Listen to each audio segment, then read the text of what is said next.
ఎవరో అక్కడి నుంచి గురూజీ అన్నారు. అంటే పూర్వాశ్రమంలో లెక్చర్ అండి కదా, ఎవరో గురువు గారిని పిలిచారని ఆనందంగా ఉంది. అది ఒకటి. ఎంత అబద్ధం చెప్పాడంటే నాకు అసలేం రాదు, చాలా టెన్షన్గా ఉన్నాను, నాకేం మాట్లాడటం తెలియదని చాలా అద్భుతంగా మాట్లాడాడు. కూర్చో. ఈ సినిమా గురించి చెప్పాలంటే ఇప్పుడు వీళ్ళందరూ చెప్పింది చాలా తక్కువైన main pillar of this film is Rahul Yadav. అతను ఆన్ స్క్రీన్ మీద కనపడకపోవచ్చు, కానీ నేను with all my experience what I have observed, ఎవరిని ఎంతవరకు ఎలా ఎలా వాడుకోవాలి. బికాస్ ఎడ్యుకేషన్ అనేది ఎప్పుడు ఎవరికైనా హెల్ప్ అవుతుంది.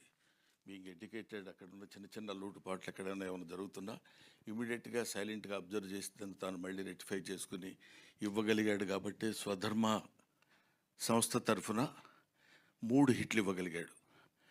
3 హిట్లు ఇవ్వటం అంటే, వరుసగా 3 హిట్లు ఇవ్వటం అంటే అది సామాన్యమైన విషయం కాదని మీ అందరికీ తెలిసిన విషయమే.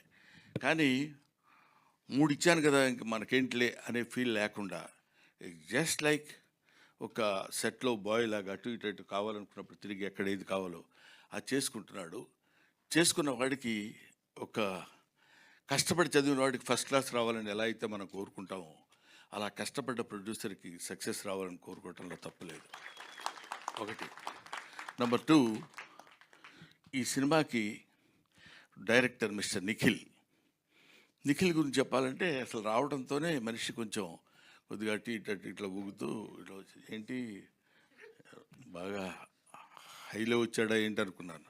అంటే కొంచెం టెన్షన్ ఇలా ఉన్నాడు, చేతులు ఏం లేదు కాబట్టి, సార్ మీరు నమ్మినా నమ్మకపోయినా అన్నాడు. అంటే ఏదో పెద్ద విషయం చెప్పాలని తన ఫీలింగు, దానిలో ముక్కల కింద చేసి చెప్తున్నాడు అన్నమాట. సార్ మీరు నమ్మినా నమ్మకపోయినా మీ మీద మీ పేరు పెట్టి మీ మీద ఒక స్టోరీ రాసుకున్నానండి అని చెప్పాలనుకుంటాడు. ఇది ఆ మ్యాటర్ నాకు తర్వాత మనకి ఇప్పుడు కానీ అర్థం అవ్వదు. సార్ మీరు నమ్మినా నమ్మకపోయినా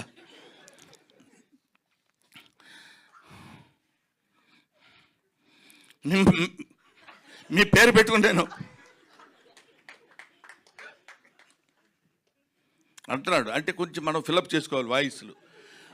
అది మీ సినిమా మీ మీద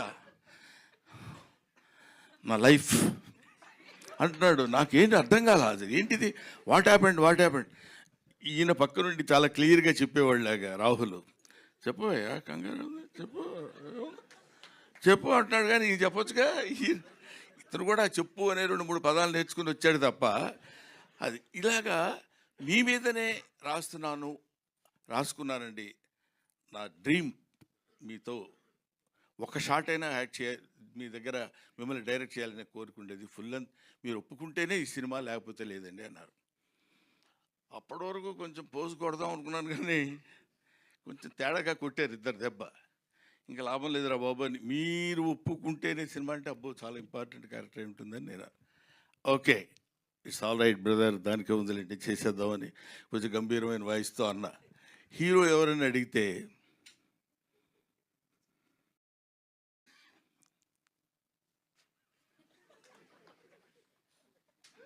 సాక్షాత్తు మీ అబ్బాయినండి. అక్కడ దెబ్బతిన్నా.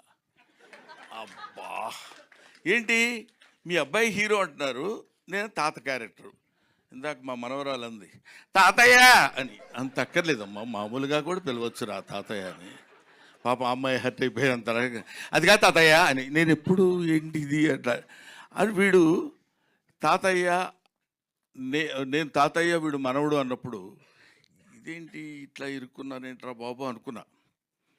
ఆయన క్యారెక్టర్ చేయడానికి ఏముంది లేని కొంచెం పెద్ద మనసు చేసుకుంది. దానిలోపు ఒక ఫోన్ వచ్చింది. 6 feet హైట్ ఉన్న కమెడియన్. నమస్కారం సార్, చాలా హ్యాపీ మీరు యాక్సెప్ట్ చేశారంటే చాలా హ్యాపీ. మీతో పాటు ఒక 20 days శుభ్రంగా యాక్ట్ చేయొచ్చు అని అంటాడేమో అనుకున్నా. శుభ్రంగా మనకి రోజు ఏది కావాలంటే అది చేసుకొని మనం తినొచ్చు అని హ్యాపీగా అలా అలా అలా అలా సరదాగా మాట్లాడుకుంటూ ప్రతిరోజు ఏదో ఈ దీన్ని ఏమంటారు, ఆర్టిస్టుల వరకు సరదాగా మనం చేసుకొని వెళ్ళిపోయినా అక్కడి నుంచి రావాలి. ఎడిటర్ గారు నాకు పెద్ద పరిచయం లేదండి.